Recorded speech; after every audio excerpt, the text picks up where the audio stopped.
Wisconsin is known for things like cheese and frigid winters. The Midwest state is also known for its tales of the paranormal, and in some of its wooded areas, some Bigfoot sightings.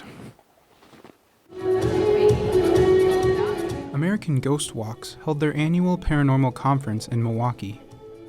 And so this is the Milwaukee Paracon, where we talk about all things ghosts, UFOs, Bigfoot, the monsters of Lake Michigan. And it's a fun event to celebrate Milwaukee. The more vendors you talk to, the more tickets you get.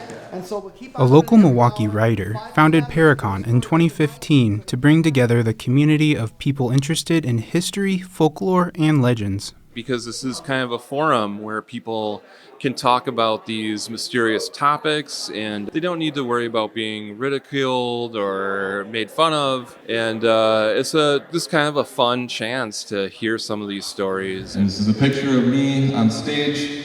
You can't really tell, but I'm a bit thinner and I have a lot less gray hair. What can I say? It's been a rough 10 years. Milwaukee Paracon saw many experts in the field presenting unsolved cases and sharing personal paranormal experiences. Yeah, so this is my 5th year at the Paracon. I believe I started Badgerland Legends in 2020 and was invited to speak on Wisconsin legends. And it's really been a great community and a great way to bond with people with similar interests. In the middle of the conference, a local violinist with an interest in the connection between music and the paranormal gave a haunting performance. Music is very emotionally charging, and a lot of times at haunted places like theaters, it's believed that the emotion from the people experiencing music and such kind of stays at the place, and then it comes out later in the form of a ghost or a haunting or that type of thing.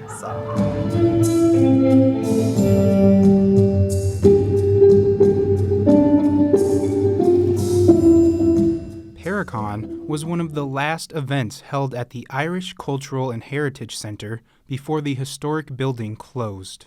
When I see the stage that Helen Keller spoke on in 1914 and Martin Luther King Jr. spoke on in 1957, I know that's historical and not paranormal, but I do believe that we have a spiritual responsibility to celebrate places like this so that they just don't end up bulldozed. A lot of great history happened here, and yes, it is supposedly haunted as well.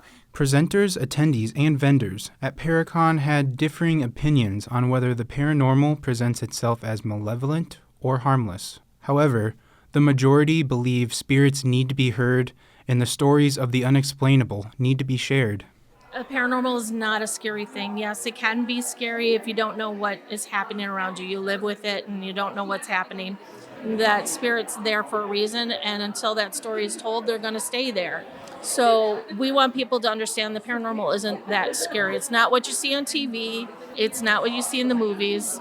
These were living people at one time, and they just want to be remembered and act like they're still around. You can follow Milwaukee Ghost Walks to get a closer look at the paranormal underbelly of the city. But beware that once you know the spooky history of the city, there's no going back. Reporting from Milwaukee, I'm Ethan Ainley.